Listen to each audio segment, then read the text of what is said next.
Hi. So I'm back to my usual format of content, just setting up my phone and talking. Today I wanted to talk about something that has been really weighing on me. Being half black and autistic and disabled in America. Everybody's well aware of the state of the world right now, and I have, for the past year or so, especially, but the past several years, just been struggling a lot with my place in the world in general. Just in the past 2 years, I tried to take my life twice, and thankfully I wasn't successful, and I'm still here today.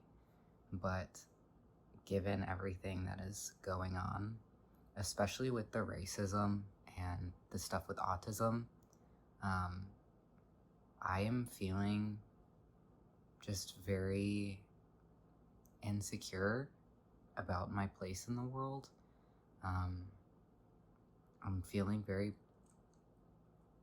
unsafe and like I don't have value to so many people. Like, I just recently started watching a YouTuber named Jenny. I think her channel's name is Life Take Two, like the TWO. And she is like ex-MAGA, ex-Mormon, ex-evangelical Christian turned atheist, and she shares a lot of her, past experiences with the church, being raised a white supremacist and being raised, homophobic and just in love with Donald Trump and that whole side of the world. And she just talks about, she kind of like compares and contrasts her experiences and just gives like details about what her actual like beliefs were and what the beliefs are of those people. And I just I learned things from her that I could have guessed, but to the extent to which people with any dark hair are demonized by those religions. Like, she said something about how in Mormonism, like, if you have dark hair or dark skin in any way, it's because you were literally like burned in hell like before you came to the world. And just like the way that they view brown people and black people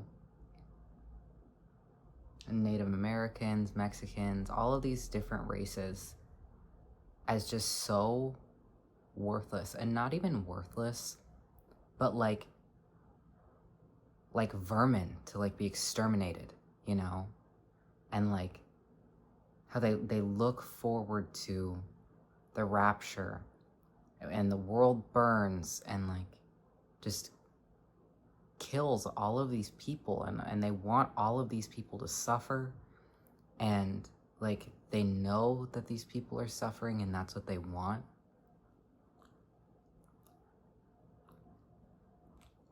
I just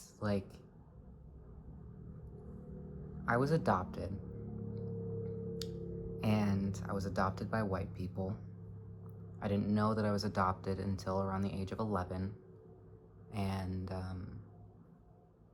I didn't know that I was half black. I was led to believe that I was totally white. They would argue otherwise, but I have, more than one person from my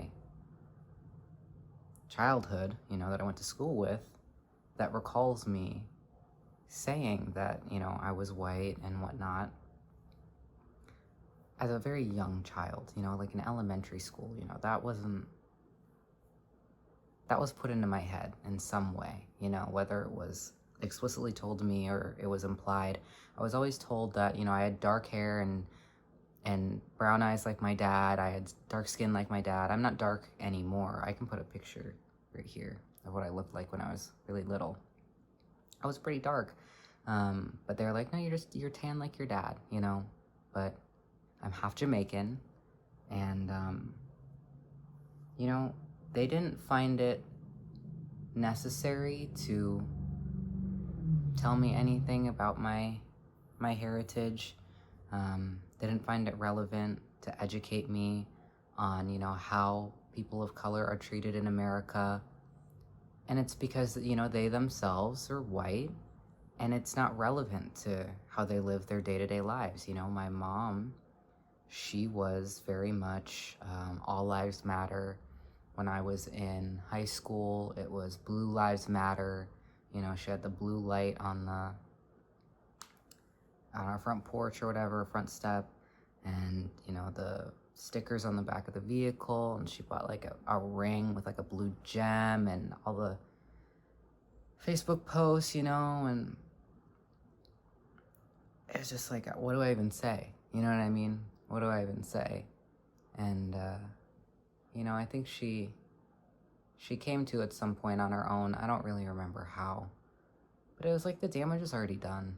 It was just kind of like I lost respect for her in that way. And then when I was around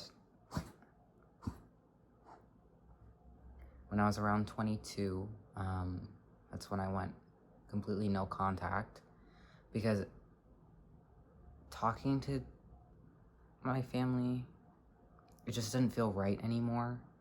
As I got older, the betrayal just like made less and less sense. And I didn't want to be part of that family system anymore. I already felt like they weren't very involved in my life anyways.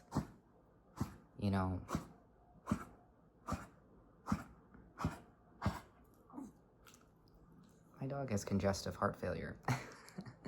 She is struggling with a cough right now. It's really exciting. Anyways, yeah, when I confronted her about it, she said that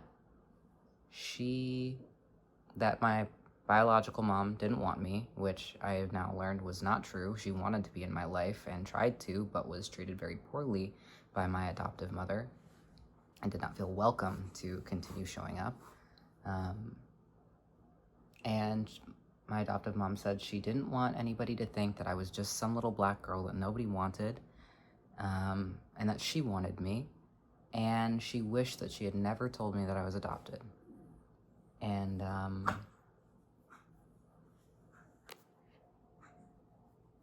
so cute.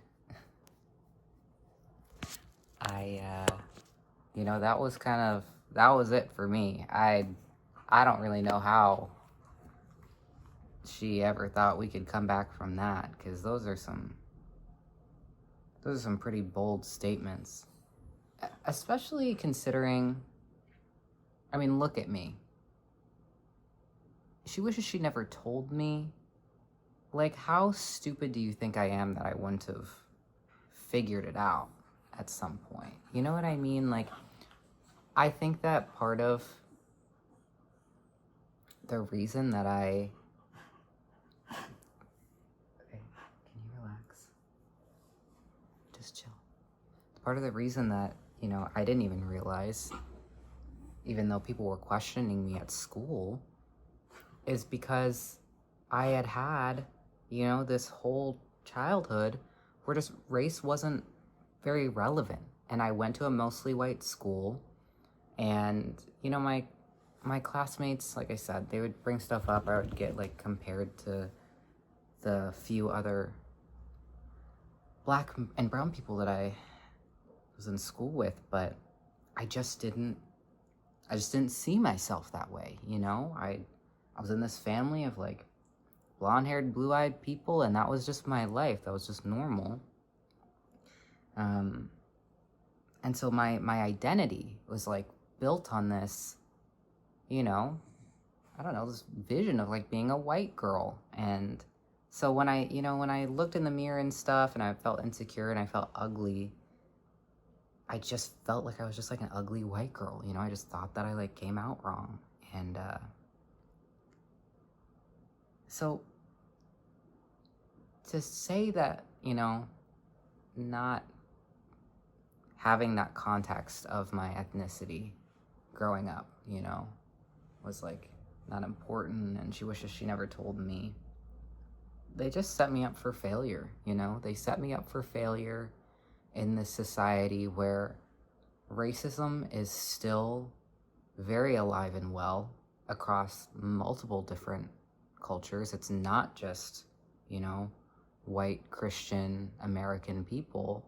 It's all over the world in like so many different ways. Like if I were to go to Japan, or if I were to go to, I don't know, where else are they racist? I can't even think of anywhere off the top of my head right now, but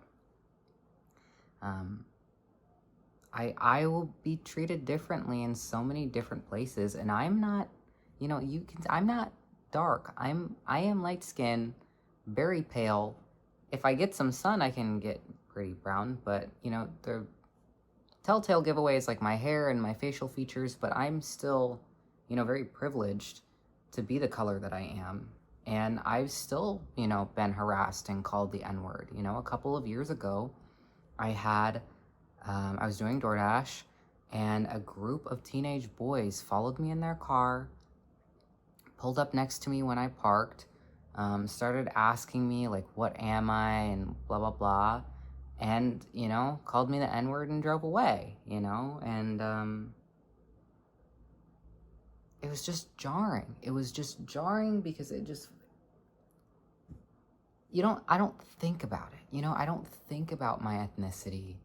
I didn't think about my ethnicity for most of my life. I'm 26 now, and with everything that's going on, and I think that it started getting really confronting, when I was in high school, and, I was on the internet a lot more, and, also the stuff with George Floyd, like, I had a therapist that, before she even asked me anything about myself, she asked me how I felt about the George Floyd situation. And, she turned out to be a very dismissive therapist, very much, she just wanted to talk about, like, her anecdotal experiences and her friends, like, tell me stories about her friends and stuff, and was not willing to see me more than once every 2 weeks, and was very dismissive of my problems, and would not really, validate anything that I was saying. I would come into appointments just, like visibly unwell, like crying, and, like, just... It was a really terrible time of my life, and she was not a very good support system. And I just am now having these waves of realization of, like, all of these bad experiences that I've had, and, like, how many of them, were due to, like, racism and prejudice and people's just kind of, their negative biases towards people that look like me. And then, to top it all off, I found out that I have autism around 22, 23. That's when I got evaluated, and lo and behold, I'm neurodivergent on the spectrum. And, that made a lot of other ways that I've been treated make a lot more sense, in the way that I process the world, and the ways that I'm, a little slower compared to other people, and I'm a little faster compared to other people in different contexts, and the things that I struggled with in school, I was just very exhausted. I would come home from school and just sleep, and I would sleep on the weekends, and I could not, for the life of me, do homework, despite being extremely gifted and talented in elementary school, and, like, constantly, like, praised for my abilities. I had straight A's. I was, very ambitious, a high achiever, just a very fast learner, like just a very highly competent student. I got to middle school and I was just wiped out. Um, the social stuff got too complicated. I felt so like othered and singled out, not only because I felt different mentally, but because I looked different physically.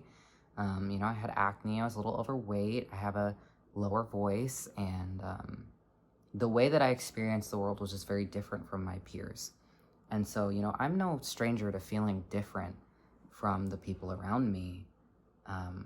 But again, like without that context of my ethnicity and without the knowledge of how racist people like truly see me and how that like would inform their interactions with me, it just set me up for a lot of shock and disappointment later on in life. And I knew that like racist people, they can be friendly on the surface and deep down they are thinking bad things or whatever.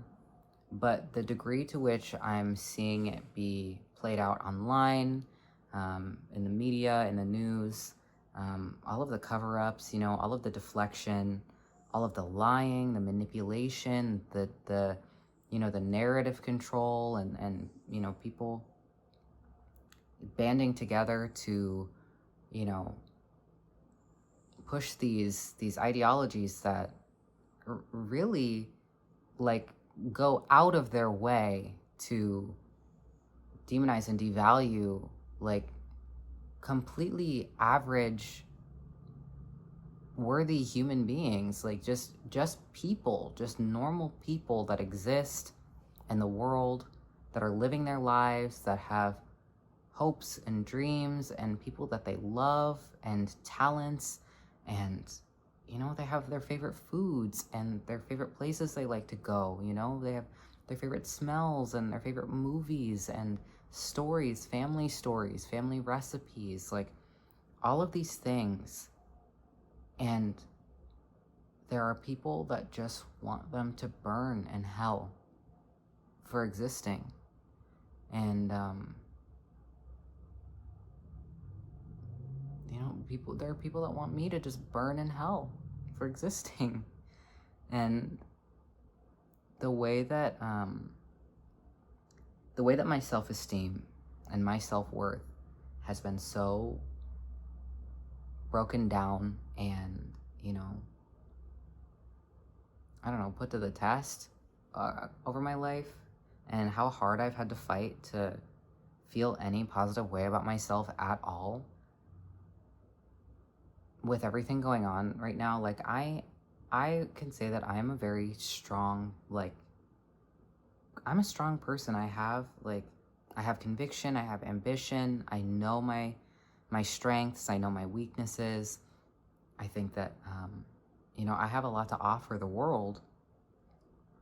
But with my executive dysfunction, and with my autoimmune disease, which I have multiple sclerosis, which makes my cognition a little delayed sometimes. And I have like chronic fatigue. I have, nerve pain. I have, back pain and stuff that happens with my hips there. I can't walk, and my vision, and, my body's just fighting against me all the time. And so I can't, keep up stable employment. And despite all of this knowledge that I have about all of my abilities, my struggle in like being independent and like self-sustaining and a functional member of society, like I feel worthless. I feel worthless in the current system that we're in. And I know that so many, like millions, maybe even billions of other people also would agree that I am worthless. And if I were to die right now a gruesome, horrible death, many would cheer, many would shrug.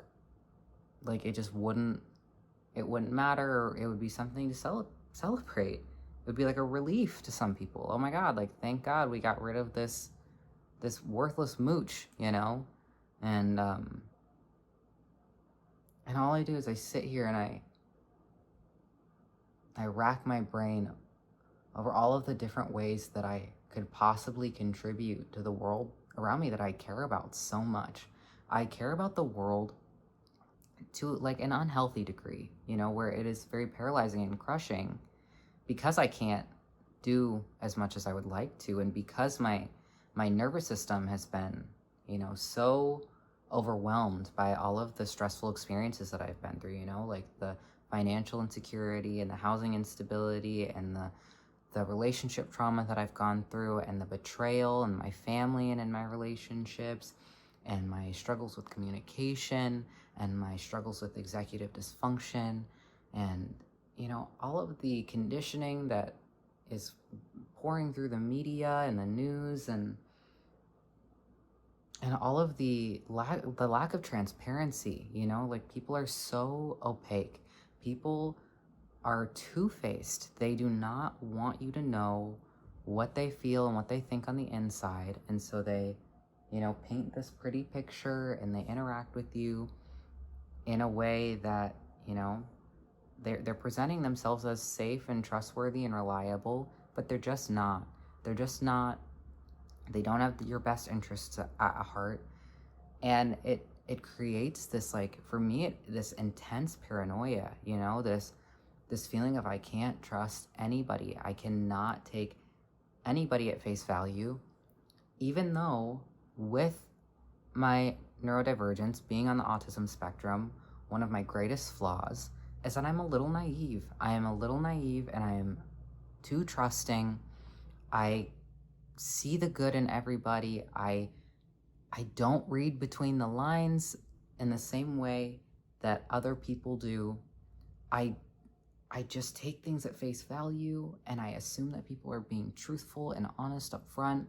I assume that everybody wants to be on the same page, that we all want to reach a common understanding, that we have common goals, that we, care about the well-being of others, and that we're, I don't know, working towards the prosperity of humanity and love and compassion and understanding and patience.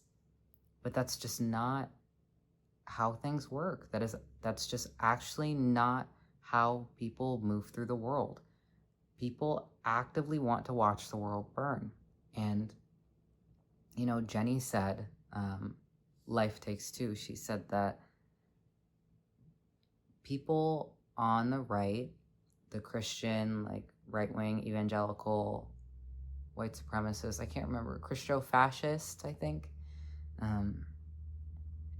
she said that they view global warming as something that makes perfect sense, as something that's supposed to be happening, because when Jesus returns in the second coming, the rapture, the world is going to burn, and it's going to burn all of these people, all of these sinners, and all of these, Satan's children with it. And so why would they care about global warming? Like, why would they recycle? Why would they care about the environment when they're going to be beamed up by Jesus and rescued?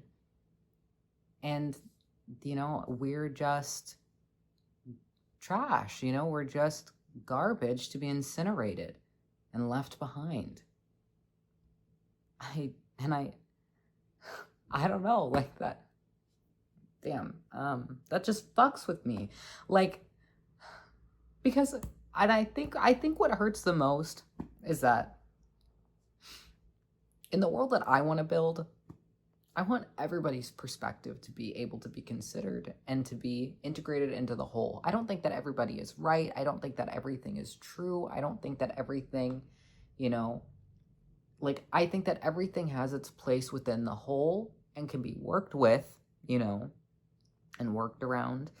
And I think that, we can find some sort of harmony together, even if we don't agree. We can have some sort of function, that we are like structurally functioning together. And I want to integrate their perspective into my worldview. I want to see what I can learn from them. And like I'm just like, oh my gosh, like it's just one-sided.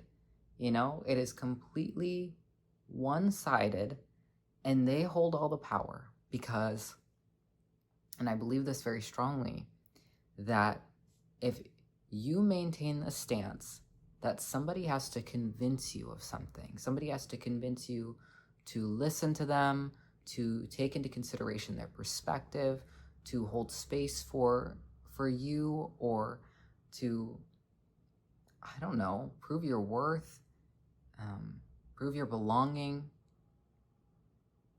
prove anything, to convince them of anything. They hold the utmost power over you, and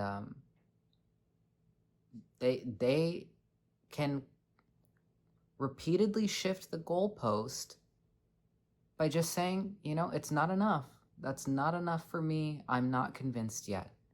I have not been convinced to change my beliefs, to change my ways, to change my approach, to change my behavior, to change anything. You have not convinced me. I will stay the same. And not only will I say the same, but I will punish you for trying to convince me, right? For questioning me, and for not doing what I'm doing, like,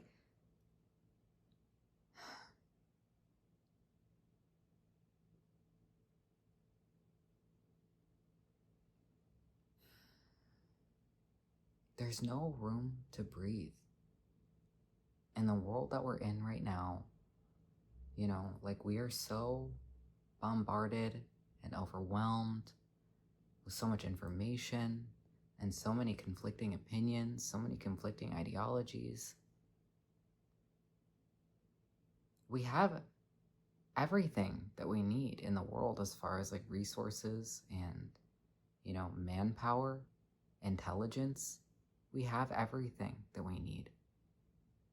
And yet we have entire populations of people that deem other populations as completely worthless. Completely worthless, and not only worthless, but an active threat.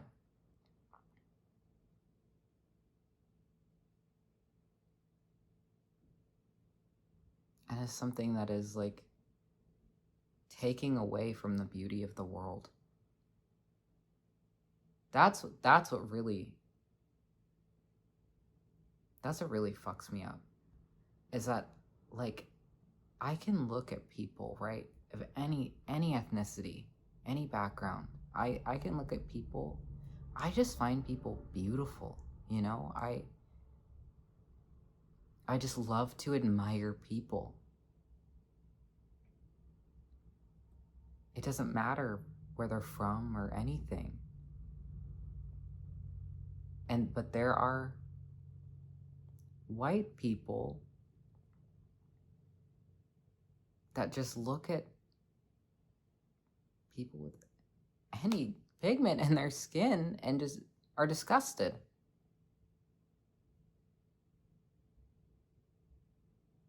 Regardless of the inherent beauty of existence at all, I view the universe as just a big fat yes. Everything that exists because it's possible. You exist, you're here because everything in the universe came together in your specific configuration and said, yes, you can be here. You can be here right now in this way. What I have is available for you to be here. You would not be here if the universe didn't allow you to be here. You just wouldn't be. Just like if a plant doesn't have enough sunlight, it doesn't grow. The universe said, no, it can't work. That's not, I don't have what you need. But the universe had exactly what it needed to make you. And so that's why you're here right now in this moment. The fact that you're hearing my voice, like, you've been pre-approved to exist.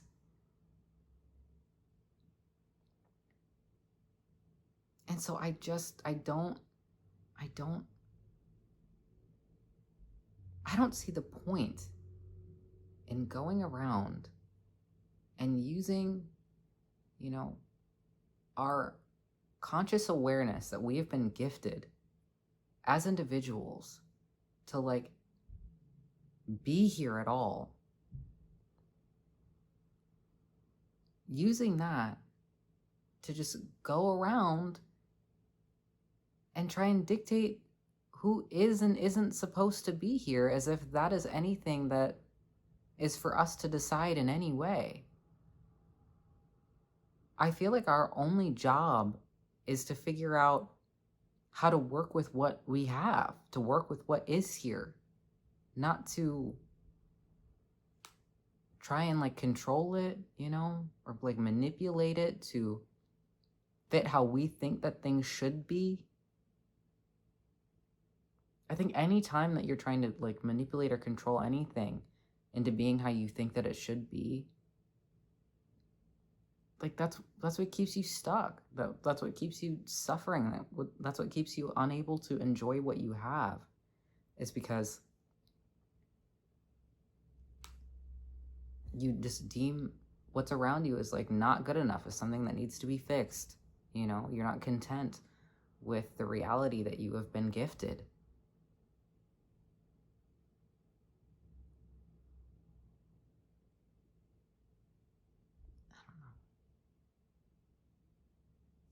And to even be sitting here so peacefully,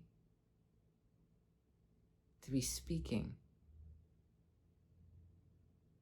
like when I really stop to think about life and existence,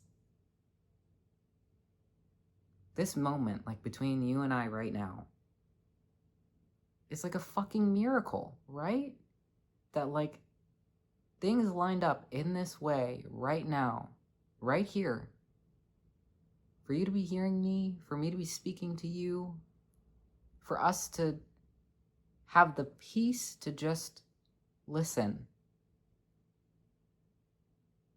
That's the greatest gift that life can give anybody, you know, is the peace to just be, to be present in a moment. And they want to take that away from so many people, that they don't see those people as worthy of just being present in a moment. Who are you to decide who's worthy of presence?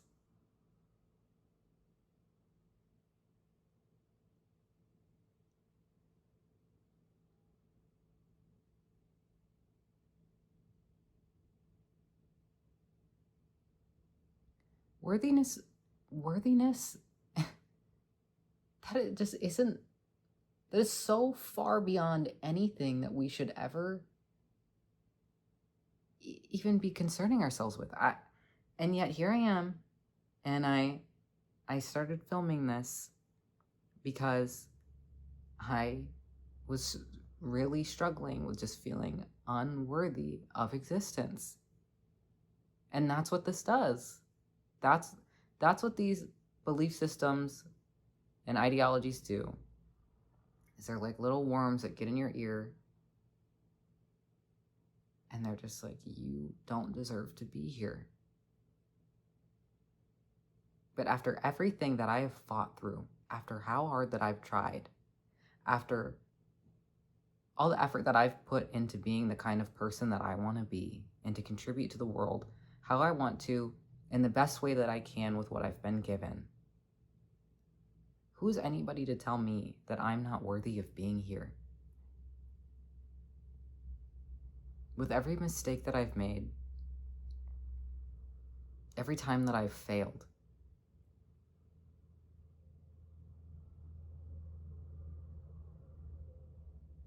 I am still a person that is, like, contributing to the world just by seeing it with my eyes. just by hearing other people's voices and like engaging with what other people have done. Like, does that not contribute enough to witness others and like all their glory and all their beauty and like the magic of existence? Like,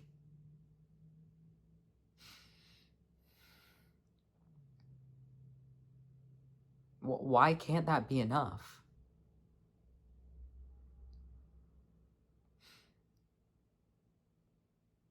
There's not a single day that goes by that I don't think about ways that I can try and help create a world where more and more people are allowed to just be. You know, my ultimate dream is to have like a nonprofit where I am able to, you know, provide like sabbaticals for like essential workers, for them to just rest and take breaks, and to, you know, create third spaces for people to come together and just enjoy their time with one another, like cook meals and share stories and, you know, create art, play music, and just be together, you know, and just appreciate one another and witness one another. I think we've all experienced like some form of live music or performance that just you just stop to just take it in, right? You stop what you're doing, and you just sit there, you stand there, and you just feel it, and you just experience it. And like, how would we do that without other people? How would we do that without each other? How would we have anything around us in the world for us to experience and enjoy if it weren't for something that came before us, if it wasn't for somebody that came before us that had this idea, or, you know, put in the time and put in the effort and, you know, coordinated all of the resources and communicated with all of the people to make it happen, to make it a thing to be at all. Like, we need each other. We need different perspectives.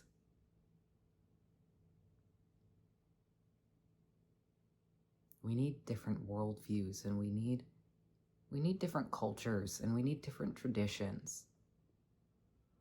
I mean, I was raised in elementary school. I remember learning, and I'm sure even in middle school and high school at some point, but I know for a fact in elementary school, and again, I'm 26, so this wasn't that long ago, that America was like the melting pot of the world, you know? It was where everybody from every culture could come together and learn from one another and share their culture and share their wisdom and their traditions, and it was just like one big happy family. Like, it was just all fun, you know? And I remember like these pictures of like the globe with like all of the people like standing together, like holding hands, like just in a big circle around the world.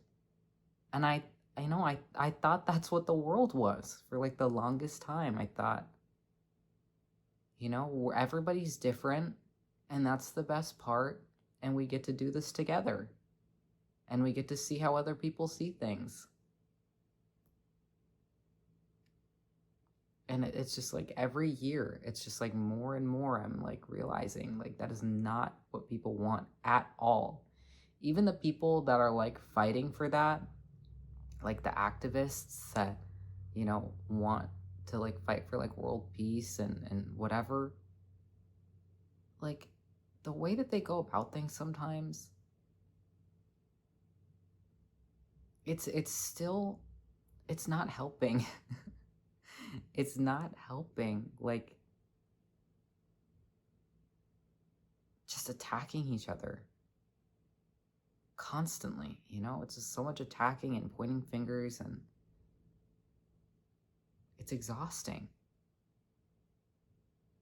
There's just too much. There's too much happening all the time. nobody has the time and space to just step back and breathe. And Jenny talked about um, how they would like regularly practice preparing for the end of the world, and they would like not use like, I don't know, like technology or like electricity or something. Like they would basically like be camping, and like that's why they like valued Boy Scouts so much, because they were learning like survival skills for like the end of the world or whatever, and they would just like be unplugged and have their like intimate family time. And she talked about how she really enjoyed it, and she had a lot of fun like with her kids and stuff, doing stuff like that. And I'm like, of course you did, of course you had fun, like regardless of the context. Like sure, you're preparing for like this big like end of the world scenario where most of the world burns down and everybody dies because they're Satan's children, and whatever. But like you got the time to like the opportunity to just like step back and just like breathe, you know what I mean? And just like take it slow, like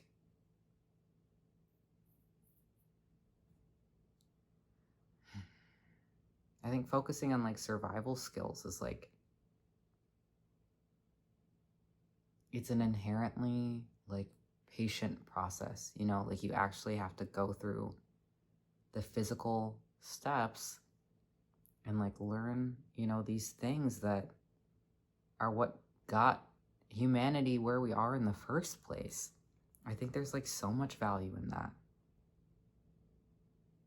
And so I think, again, it's like we have all of these different traditions and all of this wisdom and all of these different cultures that we could be learning from one another.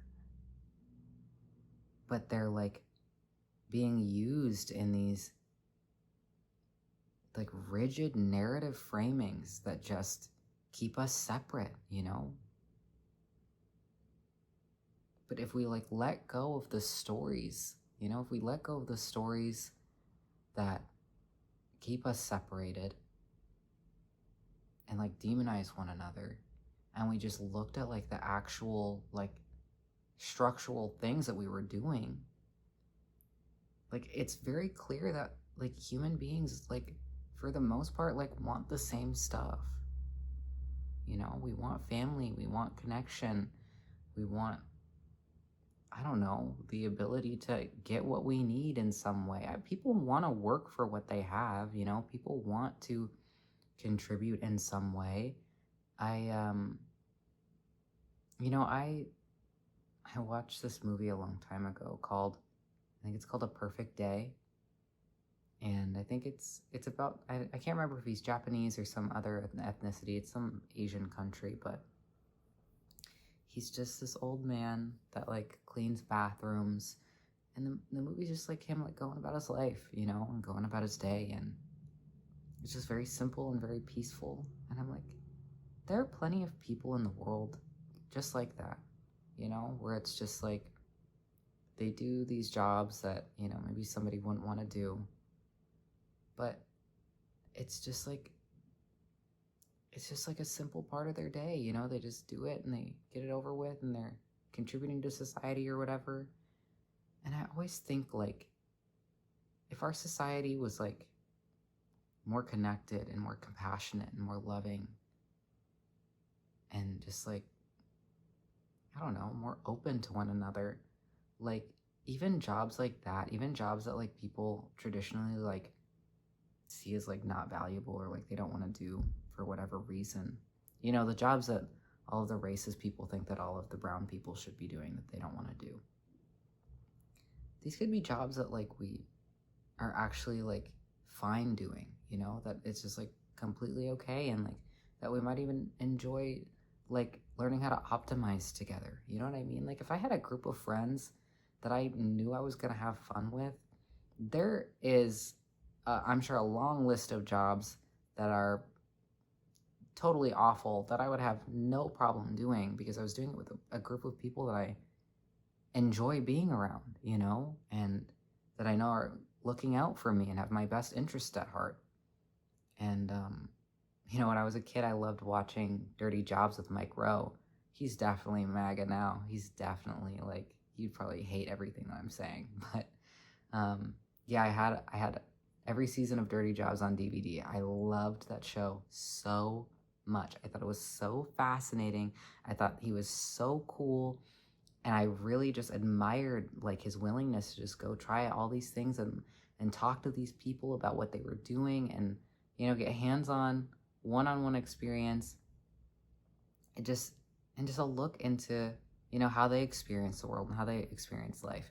And again, like I thought that that's what life was. I thought that that's what people wanted, was I thought that's why the show existed, because we wanted to see how other people experienced life, how other people experienced the world, what their contribution looked like, what value it brought, their struggles and their joys and all of that. Like, is that not the fruit of life? Like, I just,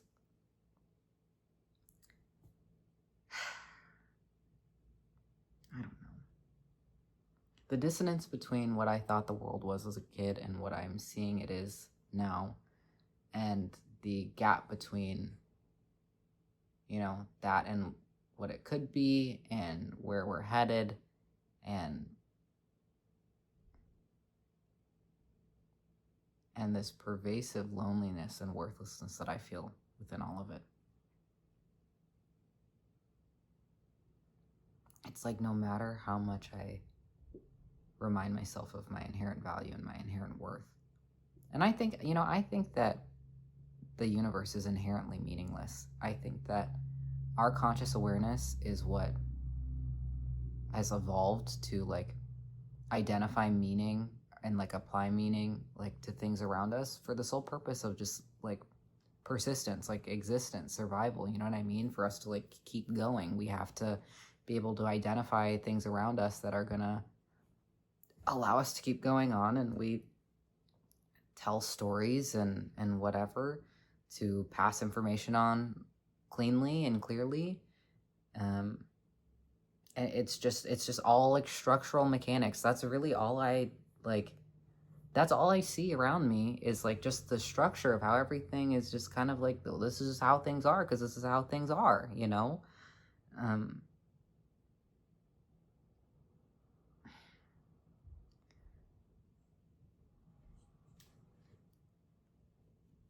I, I lost what I was saying. I don't know.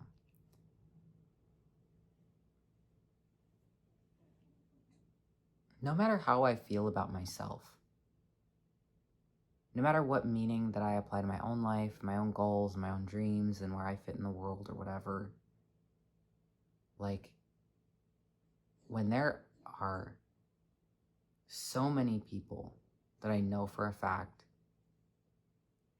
would like view me as like better off dead and better off not existing or just a burden on society,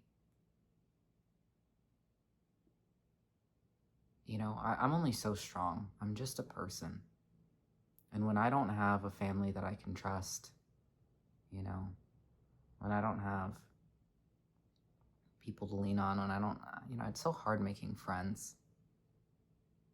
Not only just like being neurodivergent or like having a chronic illness, but just in society in general with, how individualism is going right now, and everybody's just so self-focused. Everybody's in survival mode, where I think we're all backed into a corner. So it's like when you don't have a stable community to remind you of your worth, all of these external voices, they can get heavy. If you haven't read the book Man's Search for Meaning, highly recommend. Very good book. I won't get into it right now, but that book is really where I found my true purpose and my true, self-worth. And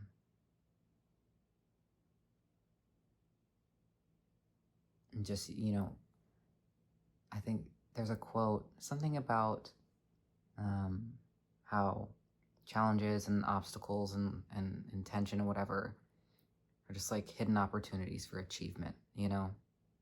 And so every time I overcome a struggle, every time I feel like I'm suffering, I can always reframe it as just a hidden opportunity for achievement, you know? Like I'm like, okay, this is something that I can learn from. This is something that I can integrate into my core self, into my values, to strengthen my values, to strengthen, you know, my sense of self and who I am and where I want to fit into the world. Um, but sometimes I'm just like fighting oppression, like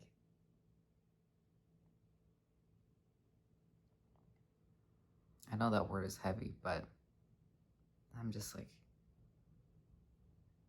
I don't want I don't want the opportunity for achievement in that, you know? Like that just feels like a waste of energy.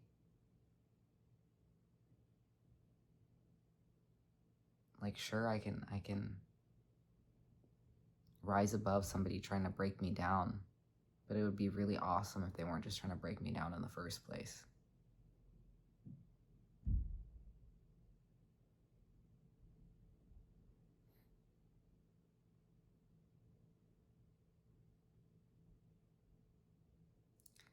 I just want people to have more patience and respect for one another, more consideration.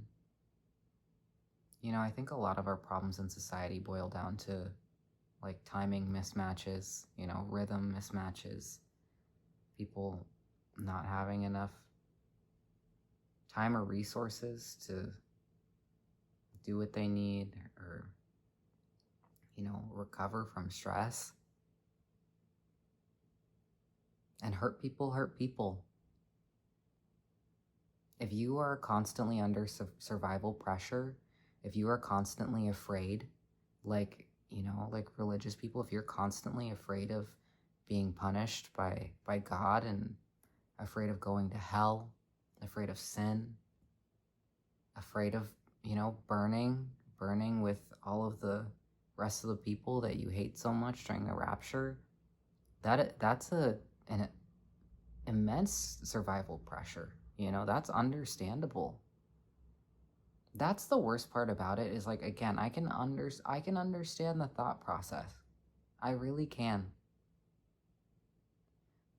But what does it serve me to see like understand the thought process for somebody that, you know, would rather I was dead?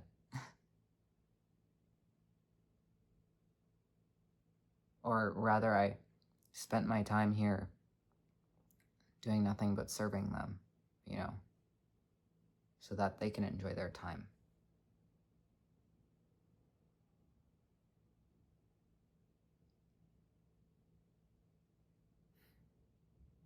But I can't, you know, I can't serve these people in the way that they feel they deserve to be served. And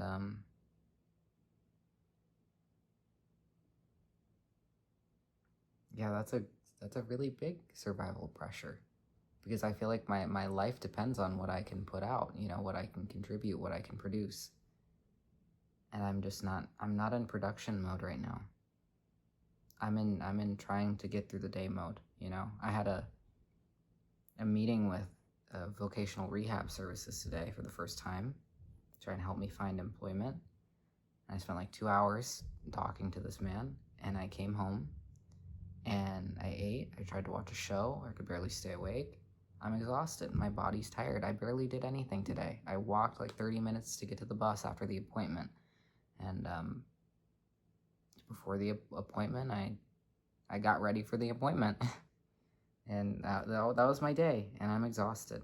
And I know there are plenty of, you know, right-wing Christian, whatever, people that have chronic illness, that know people with chronic illness, that deal with chronic fatigue, that have been mistreated by doctors, that have autoimmune diseases, you know, like disabilities, anything, you know, loved ones, you know, they have plenty of experience with that. But there's no compassion, you know, there's no empathy, There's no patience. You know, the ways that I struggle just make me a burden on society. You know, the fact that I need vocational rehabilitation services is a burden on society. The fact that I'm on food stamps, you know, I couldn't pay for a bus pass. My school paid for that, you know, and I'm in school. I'm going to college. I ran out of space on my phone, so I'll keep the rest of this short. But I was just saying that, you know, I'm in school. I'm trying to get an education, and I'm trying to, you know, be a functioning member of society and contribute and whatever. But even like the way that I'm doing school doesn't feel good enough. You know, I look at the other college students and stuff, and I just feel, I don't know, I just feel like I'll never measure up. I feel like I will never be worthy in so many people's eyes of, you know, a place in society, no matter how hard I try. And, you know, it's all based on what I look like and challenges that I face that have nothing to do with my actual character as a person, and just everything to do with how my body formed in the womb when I was born, you know, like the structure of my brain and, you know, my genetic predisposition to getting an autoimmune disease. It's just like, you know, and also the stuff with autism being tied back to Tylenol now, when autism existed well before Tylenol was even a thing. And it's like so genetic. Like neurodivergence is so genetic. So many people that you know and love have ADHD and autism, and I don't know. I just, you know, I'm hopeful for the future, but I'm still afraid. I'm still afraid of everything that we are going to have to go through to get to a better place, if we can get to that better place.